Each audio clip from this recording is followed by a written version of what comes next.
Exclusive, Sian Lim, may hanash sa ex-jowang si Kim Chiu.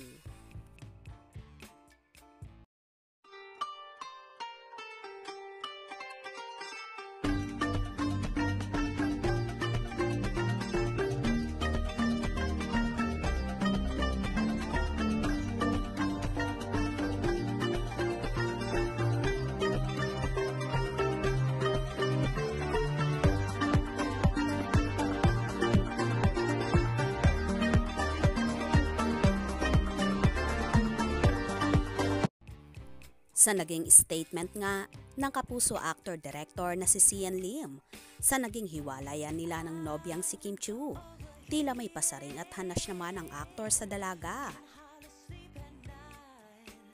Ayon sa naging post ni Sian Lim, "Dearest Kim, thank you for the long years we have spent loving each other. The 12 years of my life with you was the best gift I could ever ask for. We have expressed our love for each other to the fullest, and knowing that I got to share those moments with you, knowing our hearts beat as one at one point in our lives is truly something I will cherish for life. Like all good things, it must eventually come to an end. I am grateful for all the moments we shared together.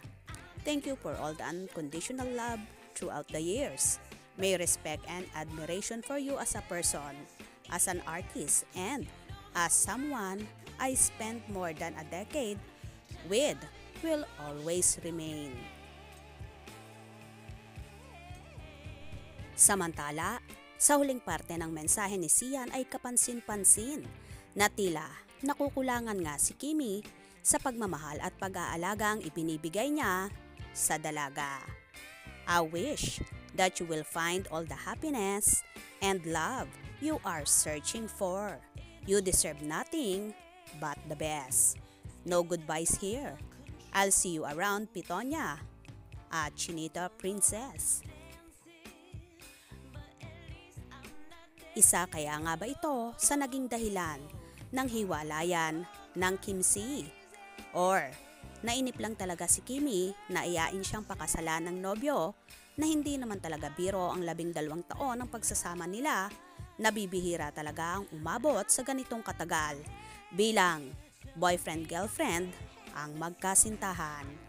At kahit naman sinong babae ang umabot na sa ganitong punto, ay umaasam din talaga na pakasalan sila ng nobyo nila at nakapag-isip na bumuo ng sariling pamilya, lalo na't hindi na rin naman bumabata si Chinita Princess. Well, kung talagang nakukulangan si Kim sa pagmamahal at pag-aalaga ni Sian, sana makahanap siya at makita niya yon sa iba dahil deserve niya ang totoong tao na gagawin siyang priority sa lahat ng bagay. Dahil mabait, busilak ang puso ng dalaga, kaya deserve rin niya ang matinong lalaki at mamahalin siya habang buhay.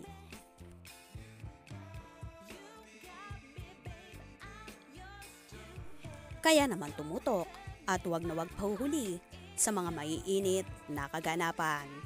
Anong inyong magiging reaksyon sa bidyong ito? Comment below.